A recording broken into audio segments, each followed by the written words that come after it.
sampalo. Pag sila vlog na sila. Gusto guys, ang dami kong sampalok ngayon. Ayan o. Yummy! Tapos, bagoong. Yes!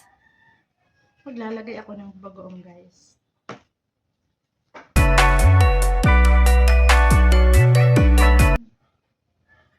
Yummy! Tsaka syempre guys, sili. Tumutulo yung bagoong niya. Yan, bagoong.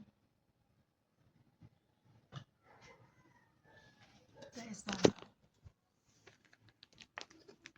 Bagoong.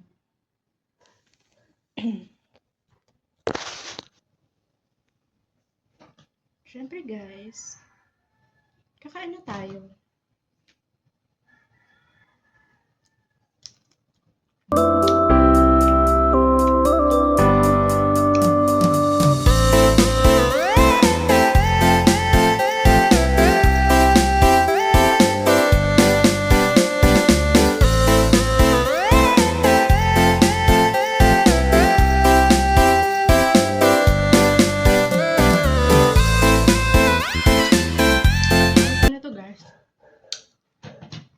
Lalaki.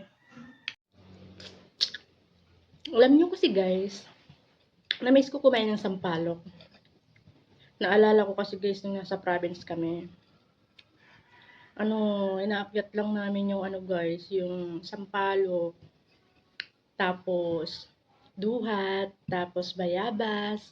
Ganun yung buhay namin nung nasa probinsya kami. Kaya, bumili ako ng sampalok guys, nung nakita ko siya sa palengke. Sabi ko, aba, na-miss ko to ah. Kakainin ko nga ulit to. Ganon. At yun nga. Natupad. Natupad siya guys. Natupad siya.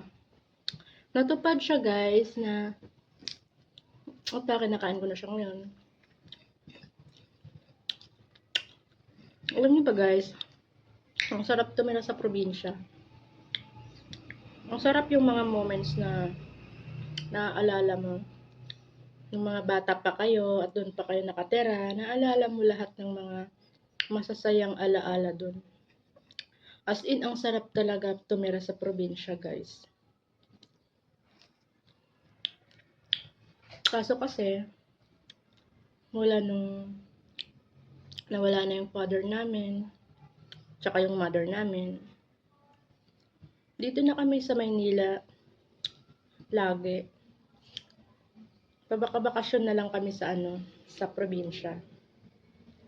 Pero every 3 months, 5 months, ganun.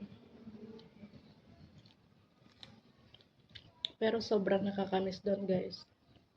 Kung papipiliin man ako, probinsya o Maynila, pipiliin ko talaga probinsya. Kasi guys, ang sarap ng simoy ng hangin doon. Sobrang fresh. Hindi katulad dito sa Maynila. Hindi na siya fresh. So yun guys. Na-share ko lang. Sana guys nag-enjoy kayo sa mukbang sampalok ko.